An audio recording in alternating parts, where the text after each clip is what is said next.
Special announcement indeed. Friday, the last Friday in September, it has been declared legally as American Indian Heritage Day in the state of Texas.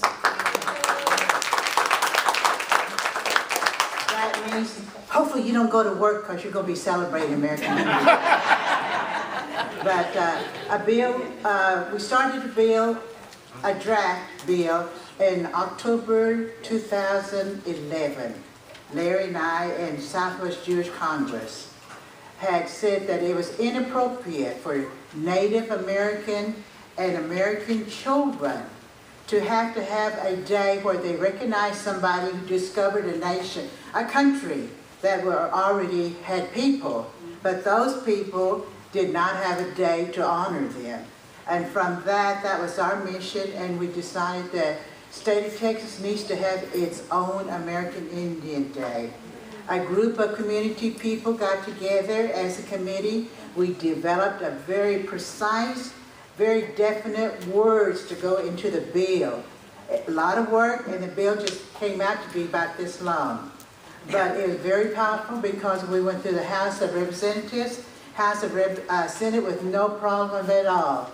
Our own state representative Roberto Alonso from Oak Cliff was the author of the bill, and found out that he's very, very powerful in the Texas legislation. So if we ever need him, he's a friend of ours for sure.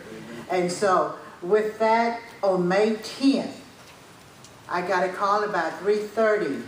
Governor Perry had signed the bill, which became a law to be effectively immediately. And so we quickly had to start a very intensive 3.5 months planning of inaugural celebration of the bill. So this is my part of it. There's a lot of work that went into it up to a certain point. Then we had to wait until the bill was filed when the 2013 Texas legislation came into session.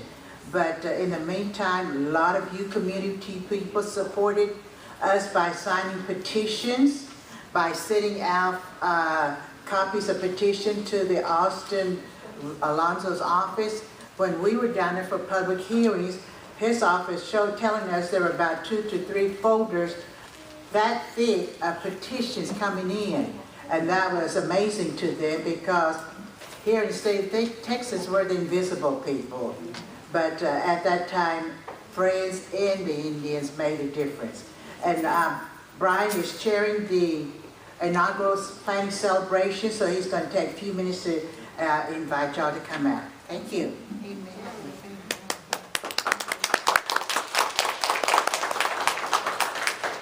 Good morning.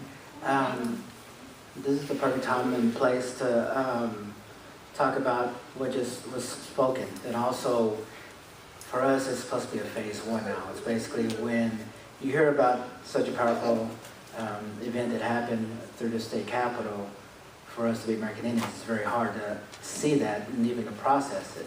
And then you hear down the line that it's been tried in 1972, but it wasn't done through the right process, so it failed. But to know that even in the other states, even as Oklahoma, there's no actual state law that does the same thing we're doing.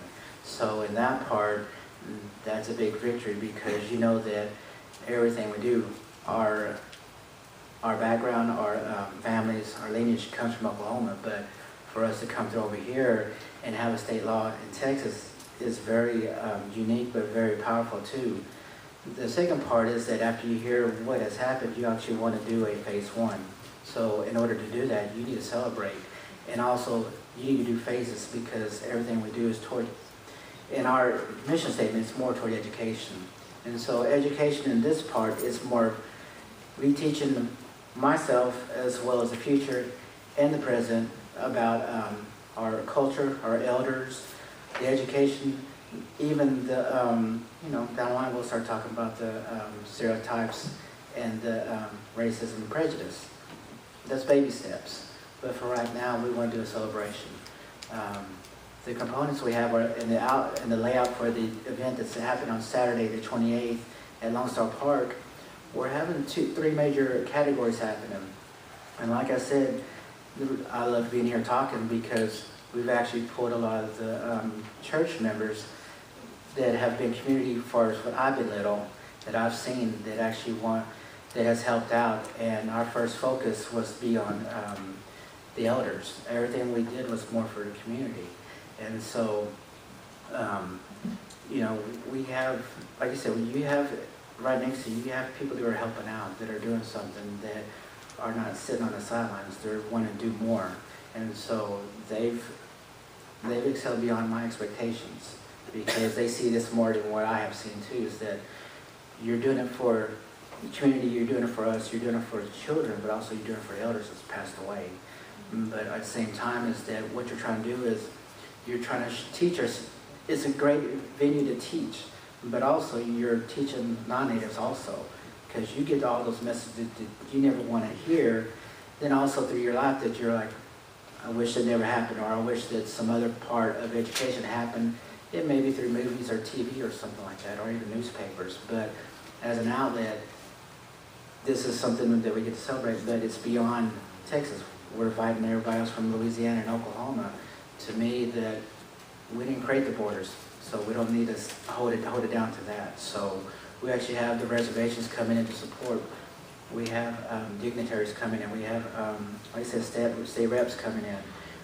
Everybody has heard, and even a lot of non-natives through the media outlets are really pushing us hard. So it's not something you know, to me, I always tell everybody, I said, this is our little circle, this is our community, we're strong, because we don't want to share it. It's hard for you to come in here, but right now I think it's the right time to start letting Dallas know that our community is stronger, that all the nations are coming behind and supporting us, and you'll be able to see all that representation. And when you do, you feel a lot of pride and love, because what you're seeing is unification and more unity happening at this moment. So, like I said, the three categories are more for, we're video archiving the elders to start a library here in Dallas. And to me, you know, the way I always hear is that invisible comes along with American Indians. Well, in my part, I want to make sure that we get to archive them. Anybody can see them through the videos. That they can click play anytime they want to. Second part is we actually have 6 elders coming out for represent the tribe community. It may be talking about relocation, but people need to know why we're here, why we stay here. That being here is stronger than a lot of people just, you know, saying, well, it's time for me to go back home. Well, I was born here, so I don't know how to go back home. I'm basically here. So third part is the drums. And we're staying away from the powwow because we want to be forward thinkers. Basically, if you had to think about anything, this is more of a piano recital, more of a violin. Basically, you're hearing the drums by himself without all the environment around it. You're hearing the song, and basically I tell them this is our culture, this is our sacred oral storytelling.